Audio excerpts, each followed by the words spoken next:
I was talking with another sex addiction therapist. He says, "So what's next?" And I said, "Everything's kind of been covered. However, I really would like to be able to offer a class or do something more about how shamatha meditation is really a powerful resource for addicts."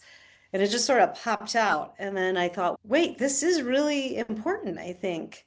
And so I was directed to seek out a meditation instructor. And so basically, his name's Tim Stokes. And so he and I collaborated to do a 5-week class.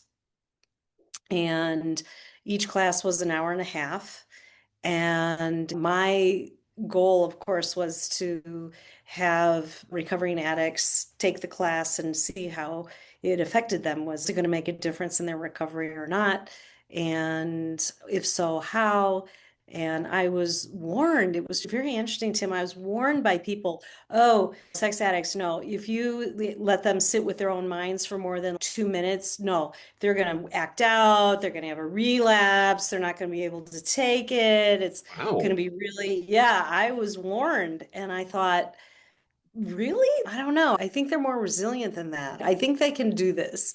So, yeah, so that's how the class kind of came to be.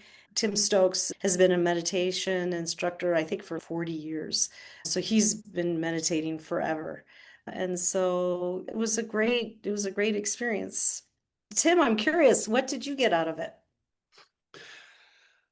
There were a couple things. One, I had originally, when I first started meditating, I had my therapist sort of encouraged me to start easy with 5 minutes and build up. And so I had build up to about 20 minutes a day of meditation. And I did that for many years, but as my schedule and my life gets busy, it was dropping out of the mix. And I had found a compromise where I would like meditate for 5 to 10 minutes instead.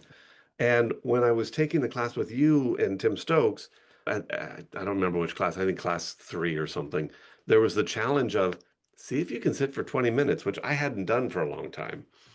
And it was a challenge, but it was really good. Again, that I really think sex addicts can sit with their thoughts for more than 2 minutes. And I also believe that even though that might be difficult to start with, they have to figure it out. Part of successful recovery and successful sobriety is to be able to tolerate the discomfort in your head and not escape it. And so when you guys offered that challenge and suddenly okay, I'm going to embrace this. I'm not going to just be a bench warmer. I'm going to lean in and get what I can out of this.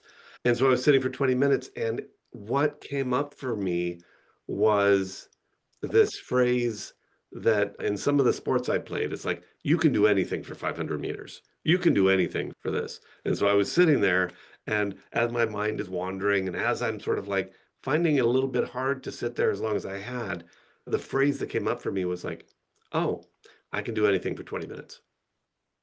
I can do anything Nice. for 20 minutes, which really for me was sort of reinforcing the resilience that I've developed in my sobriety and my recovery and reminding me that I can lean into that. And Yeah. and as I was like, oh yeah, no, I can lean into this. I can tolerate sort of discomfort, boredom, distraction, the anticipation of, oh, I've got stuff to do, but no, I'm sitting here. I can be patient. I can do this for 20 minutes. There was that resilience piece that got reignited for me. I don't think Right. it had been gone, but it got brought back to the forefront for me, which I really appreciated.